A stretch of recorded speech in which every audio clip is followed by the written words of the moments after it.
Here's the one thing you are not doing for effective plant-based weight loss. You are not solely sticking to your designated meal plan as much as you actually think you are. A lot of people think they're more consistent than they are because they forget about the mindless grazing and snacking that they do as they're cooking dinner for their kids. They munch on a couple of things.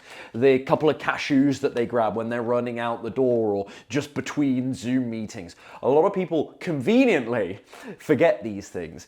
And yet in isolation, what, a couple of cashews, you know, the couple of sips left of your daughter's milkshake, for example, that you have. In isolation, these things might be very little in the way of calories, but you top these things up over the course of the day, and they might well be enough to tip the scales, pardon the pun. They might well be enough to make sure weight loss isn't sadly happening for you, or even if it is, perhaps at a much slower rate. A lot of people are totally unaware of the amount they're deviating whilst thinking simultaneously that they're very consistent, of course. So take these cashews, for example, really high. I love cashews, but they are a very high calorie density food, so you can't just eat them really liberally like you might carrots with a little bit of hummus, right? So per 100 grams of cashews here, 583 calories. Per serving, what these Aldi designators are serving here, 30 grams of cashews, which is approximately about 15 cashews, 175 calories. When you think about it, 15 cashews, about a handful, for 175 calories, terrible bang for your buck. If you're looking to gain weight, no problem, terrible bang for your buck. I'm about to have the second of these, I've already had one, of these naked bars as a snack. Now for me, these are perfectly fine, and for many people looking to lose weight, these will be perfectly fine, but these things are conscientious for me. They are built into what I decided I was going to eat today. They're not just a little thing that I can graze on between meals. Now these are, mindlessly I should say, graze on between meals.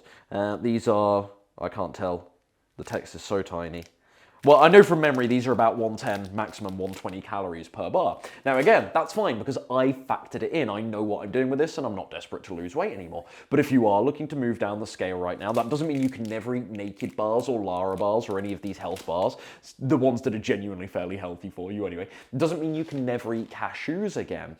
But are you consuming these things mindlessly? Are you jumping into the tub of peanut butter and just grabbing a spoonful between meals, for example, and not really counting it? What about those Starbucks trips? Those fancy soy caramel latte, macchiato, chappiato, whatever they are things. You can tell I'm not a coffee guy. George is grinning behind the camera because he loves his coffee. No offense, George. And you know, 110, 150, 160, 170 calories gone like that with some of those lattes.